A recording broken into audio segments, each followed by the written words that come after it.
जय श्री राधे, जय श्री कृष्णा।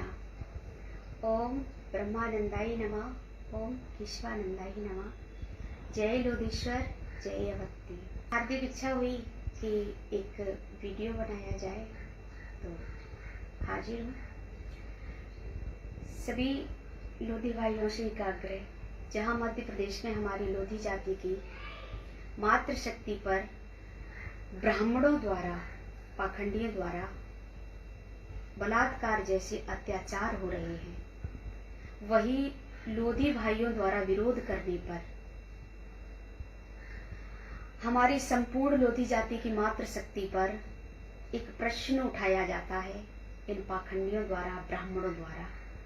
और व्यास मंच पर बैठ करके बोलने वाला धीरेन्द्र शास्त्री कहता है कि लोधी अपने डीएनए टेस्ट कराएं, जांच कराएं।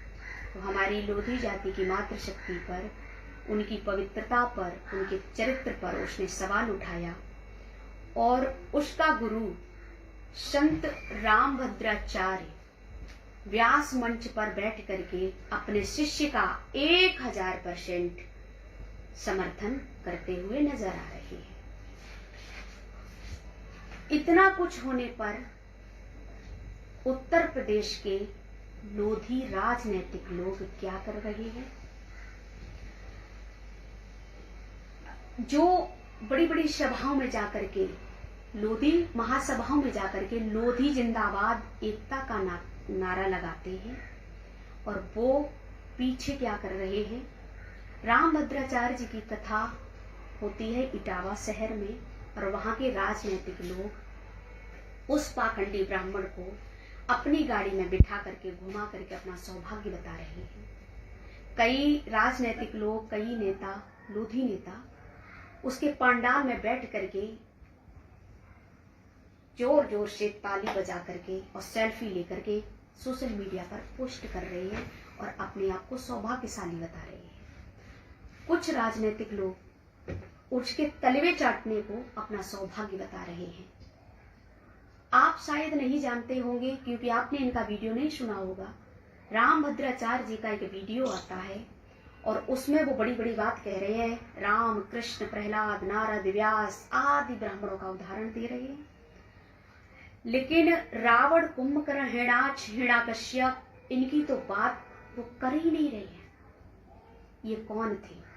मैं बता दूं महाराज जी, ये भी ब्राह्मण थे, और इन ब्राह्मण पाखंडियों को मारने के लिए, इन दुष्टों को मारने के लिए, इनका वध करने के लिए भगवान को भी छत्री बनकर के आना पड़ा। और बाबा जी, मैं आपको बता दूं, मैं बाबा जी आपको क्यों बोल रही हूँ? इसलिए क्योंकि संत के लक्षण तो आप में है नहीं।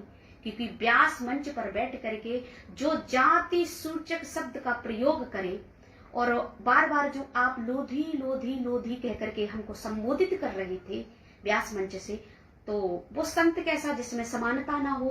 तो ये तो वेदों का मत है। वेद बताते हैं कि वो संत नहीं हो सकता जो सब में समभावना ना रखे। आप तो जाति सूचक शब्द का प्रयोग कर रहे हैं। तो उन राक्षसों को मारने के लिए भगवान छत्री बन करके आ रहे हैं, और आप जिनकी गाथाएं गा गा करके हम लोगों को भ्रमित कर रहे हो, पाखंड फैला रहे हो, तो आप भी छत्री का अपमान करके साक्षात भगवान का ही अपमान कर रहे हैं। अब आइए लोधी भाइयों, मैं आपको एक चीज और बता दूं। ये संपूर्ण लोधी जाति का दुर्भाग्य है, और मैं तो दुर्भाग्य ही कहूंगी, क्योंकि जो हमारी जाति पर, हमारी मातृशक्ति पर, उनके चरित्र पर, उनकी पवित्रता पर सवाल उठाए और ये लोग उनका सपोर्ट करें, तो ये दुर्भाग्य ही है। सबसे एक आग्रह है, एक विनती है, इन पाखंडियों से अपने समाज को मुक्त कराइए। क्योंकि ये जब जब आते हैं बड़े बड़े आयोजन करा के, मोटी मोटी रकम ले जा करके हमको दरिद्र बना करके, हम पर ही राज्य करने वाले और हमारे बीच अंधविश्वास पैदा करके हमारे समाज में पाखंड फैला रहे हैं। देखिए, मैं भागवत कथा, किसी धार्मिक आयोजन का विरोध नहीं कर रही हूँ, क्योंकि मैं खुद एक राम कथा और भागवत कथा प्रवक्ता हूँ, मैं खुद कथावाचिका हूँ। तो मैं धार्मिक आयोजनों का, राम कथा, कथाओं का विरोध नहीं कर रही हूँ, मैं इन पाखंडी ब्राह्मणों का विरोध कर रही हूँ।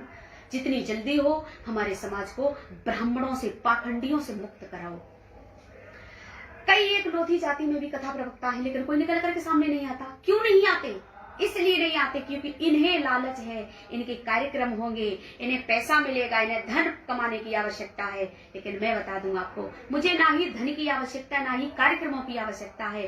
बात जब जब आएगी अपने समाज के अत्याचार पर तो मैं बोलूंगी, मैं कभी चुप नहीं रहने वाली हूँ। तो सभी लोधी भाइयों से एक विनम्र प्रार्थना है कि चाहे वो लोधी जाति का कथा प्रवक्ता हो, भले हो, लेकिन अगर वो समाज के लिए नहीं तैयार रहता है और समाज पर बोलना नहीं जानता है तो ऐसे प्रवक्ता को कभी भी व्यास गद्दी पर मौका मत दीजिए, मत दो। जो समाज में जागृति पैदा ना कर सके, जो समाज को ना जगा सके, जो समाज को कुरीतियों से मुक्त ना करा सके, जो पाखंड से मुक्त ना करा सके, ऐसे कथा प्रवक्ता को मत बुलाइए और कोई आयोजन मत कराइए।